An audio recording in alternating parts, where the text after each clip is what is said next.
Hello friends, स्वागत है आपका अपने यूट्यूब चैनल टारगेट विद गुरुजी में। साथियों, आज हम बात करने वाले हैं कि बीए के बाद में एमए करें या बीएड करें। तो आज हम इस टॉपिक पर डिस्कस करने वाले हैं। पूरी डिटेल में मैं आपको पॉइंट टू पॉइंट एक्सप्लेन करूंगा कि आपको बीएड करने में फायदा है या फिर आपको एमए करना चाहिए। किस किस कंडीशन में हमें एमए बेस्ट है या किस कंडीशन में हमारा बीएड बेस्ट है। दोनों ही कोर्स के फायदे और नुकसान मैं आपको बताने वाला हूं। तो यदि आप भी जानना चाहते हैं इसके बारे में तो वीडियो को अंत तक देखना होगा। तो चलिए साथियों, बिना किसी देरी के करते हैं आज की वीडियो को शुरू।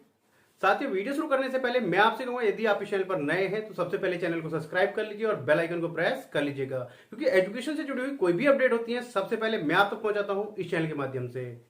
साथियों, जब हम बीए कर रहे होते हैं या कर चुके होते हैं तो हमारे सामने एक चुनौती होती है कि अब हम क्या करें। आज लेकिन हम सिर्फ और सिर्फ बात करेंगे कि हमें बीएड करने में फायदा है या एमए करना चाहिए। आज हम इन दो कोर्सेज के बारे में बात करने वाले हैं। तो साथियों, सबसे पहले हम बात करते हैं कि आपको बीएड करना चाहिए या फिर आपको एमए करना चाहिए। तो साथियों, इसमें होता क्या है, हमारे सामने दो सिचुएशन होती हैं। एक तो ये होता है कि हम बीएड करने के लिए एलिजिबल ही नहीं है। यदि हम बीएड करने के लिए हमारी जो परसेंटेज चाहिए बीए में वो परसेंटेज ही नहीं आई है, तो अब हमारे सामने कोई और रास्ता नहीं बचता है कि हमें क्या करना पड़ेगा, एमए करना पड़ेगा। हमें एमए करना पड़ेगा, फिर एमए के बाद में फिर हमें बीएड करना पड़ेगा। अब यदि आप बीएड करने के लिए एलिजिबल हैं और आपको फिर बीएड करने के लिए एलिजिबल है तो आपको बीएड करना चाहिए या फिर एमए करना चाहिए। अब इस कंडीशन में आपको क्या करना है इस पर बात करते हैं।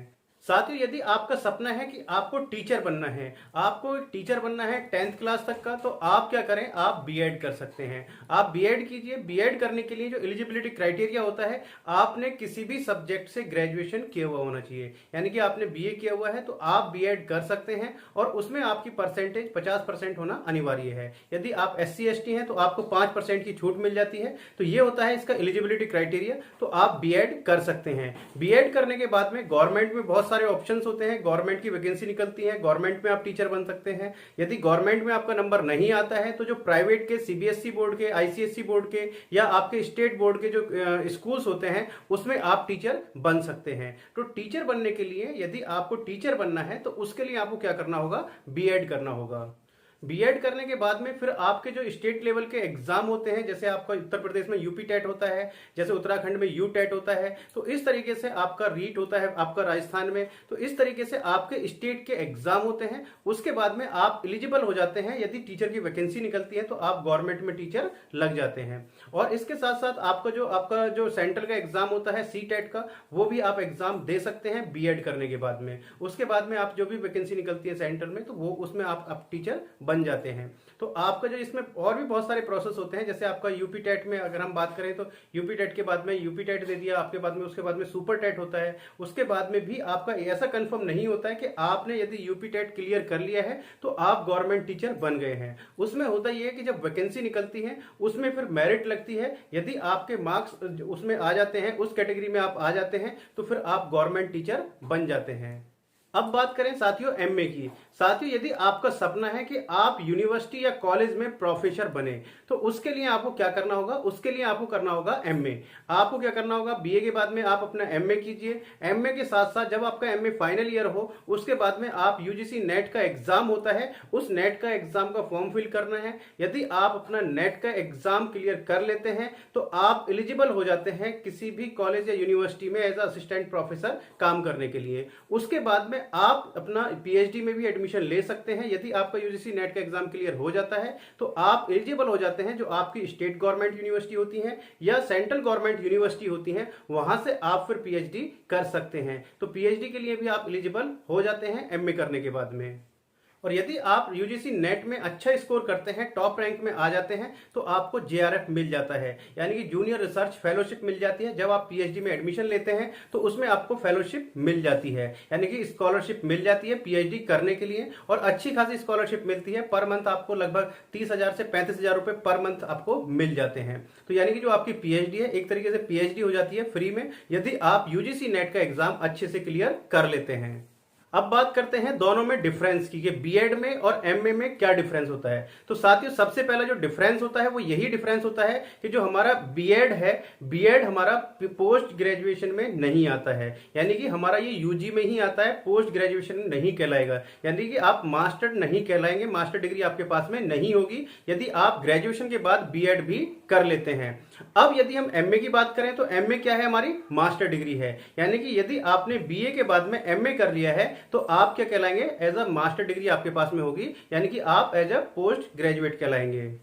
दूसरा है, यदि आप बीएड में एडमिशन लेना चाहते हैं तो बीएड के लिए एलिजिबिलिटी क्राइटेरिया जो होता है उसमें आपने ग्रेजुएशन किया हुआ होना चाहिए और साथ के साथ उसमें परसेंटेज का क्राइटेरिया होता है। जैसे कि मैंने आपको बताया था, जनरल के लिए 50% और एससी एसटी के लिए आपका 45% होना चाहिए। लेकिन एमए के लिए ऐसा कोई क्राइटेरिया नहीं होता है। एमए में आपने ग्रेजुएशन किया हुआ हो, सिर्फ आपने ग्रेजुएशन किया हुआ है तो आप अपना एमए कर सकते हैं, उसमें आपका किसी भी तरीके का कोई परसेंटेज का क्राइटेरिया नहीं होता है। नेक्स्ट है, जो हमारा बीएड होता है, बीएड को हम डिस्टेंस में नहीं कर सकते हैं, यानी कि बीएड हमारा डिस्टेंस में नहीं होता है। एक दो केसेस में, जैसे हमारा इग्नू है, इग्नू बीएड कराती है डिस्टेंस में, लेकिन वहां पर आपका 2 साल का बीएड नहीं होगा, फिर आपका कितना होगा, 3 साल का बीएड होगा। लेकिन मोस्ट ऑफ द केसेस में आपका ना तो डिस्टेंस में ना ही प्राइवेट में आपका बीएड कराया जाता है। जो बीएड होता है वो होता है हमारा रेगुलर। अब यदि हम एमए की बात करें तो एमए आप प्राइवेट में भी कर सकते हैं, डिस्टेंस में भी कर सकते हैं, ओपन से भी आप बीएड कर सकते हैं, जो कि आपका क्योंकि बीएड जो होता है हमारा वो एक प्रैक्टिकल कोर्स होता है। लेकिन जो एमए है, एमए आप डिस्टेंस में, प्राइवेट में, रेगुलर में, ओपन में, किसी में भी कर सकते हैं। यदि आप वर्किंग में हैं तो भी आप अपना एमए कर सकते हैं, गवर्नमेंट जॉब में है तो भी आप एमए कर सकते हैं। लेकिन यहां पर यदि बीएड की बात करें तो यदि आप गवर्नमेंट जॉब में हैं तो आप इग्नू ही आपके पास ऑप्शन होता है, या एक और यूनिवर्सिटी है जो आपके पास ऑप्शन है। अदरवाइज आप डिस्टेंस से बीएड नहीं कर सकते यदि आप गवर्नमेंट जॉब में हैं। अब यदि हम बात करें बीएड में और एमए में अगले डिफरेंस की, तो बीएड के लिए जब हमारा एडमिशन होता है तो बीएड के लिए एंट्रेंस एग्जाम कराया जाता है। जो बीएड में एडमिशन होता है वो होता है हमारे एंट्रेंस एग्जाम के थ्रू, और जो हमारा एमए में एडमिशन है वो मेरिट के बेस पे या डायरेक्ट एडमिशन भी आप ले सकते हैं। बीएड में भी जो हमारी प्राइवेट यूनिवर्सिटी है या कुछ कॉलेजों में डायरेक्ट भी एडमिशन होता है, लेकिन जो मोस्ट ऑफ द केसेस में जो बीएड में एडमिशन होता है वो होता है हमारा काउंसलिंग के थ्रू, यानी कि एंट्रेंस एग्जाम के थ्रू। उत्तर प्रदेश में हर साल इसके लिए एंट्रेंस एग्जाम कराया जाता है, उसके लिए आपको एंट्रेंस फॉर्म भरना होता है। लेकिन एमए के लिए आपका जो मेरिट बेस पे एडमिशन होता है और डायरेक्ट भी आप एडमिशन ले सकते हैं। आगे बात करें, एमए के लिए जो फीस लगती है वो बहुत कम रहती है। एमए की जो फीस है आपकी 3-4 हजार रुपए से लेकर और मैक्सिमम 10 से 15 हजार रुपए तक फीस रहती है। अब यदि हम बीएड की बात करें तो बीएड की जो फीस है वो आपकी पर ईयर 50 हजार रुपए से लेकर और आपकी 60 से 70 हजार रुपए पर ईयर के आसपास फीस रहती है। तो बीएड की जो फीस है वो काफी महंगी है। तो साथियों, ऑलमोस्ट मैंने सारी चीजें आपकी क्लियर कर दी हैं एमए और बीएड को लेकर। तो अब आपको समझ में आ गया होगा कि आपको बीएड करना चाहिए या एमए करना चाहिए, कि आपके लिए क्या बेस्ट है। तो साथियों, यदि आपको टीचर बनना है 10th लेवल तक का तो आप बीएड कर सकते हैं। यदि आपको अच्छी पोजीशन पे जाना है, अच्छे लेवल पे जाना है, तो आप एमए कीजिए, अच्छे से एमए कीजिए, यूजीसी नेट का एग्जाम दीजिए और उसके बाद में आप अपना पीएचडी भी अप्लाई कीजिए और साथ के साथ अपनी जॉब भी कर सकते हैं। तो आपको मेरे अकॉर्डिंग, यदि आप बात करेंगे कि सर आपके अकॉर्डिंग, तो मेरे अकॉर्डिंग आप एमए कीजिए, अच्छे से कीजिए और साथ के साथ जब आप एमए फाइनल ईयर में हो तो आप अपना यूजीसी नेट का एग्जाम फॉर्म फिल करें और उसके बाद में आप अपना एज असिस्टेंट प्रोफेसर बन सकते हैं कॉलेज और यूनिवर्सिटी में। तो साथियों, ऑलमोस्ट मैंने सब सारी चीजें आपको क्लियर कर दी हैं। यदि अभी भी आपको कोई डाउट या क्वेश्चन रहता है तो आप मेरे से कमेंट बॉक्स में पूछ सकते हैं। मैं जितने जल्द से जल्द होगा उसका आंसर या उस पर वीडियो बनाने की पूरी कोशिश करूंगा। तो साथियों, मुझे कमेंट बॉक्स में जरूर बताइएगा कि आपको मेरे द्वारा दी गई जानकारी से आप कितने संतुष्ट हैं। तो चलिए साथियों, मिलते हैं नेक्स्ट वीडियो में कुछ नई अपडेट के साथ में। तब तक के लिए जय हिंद, जय भारत।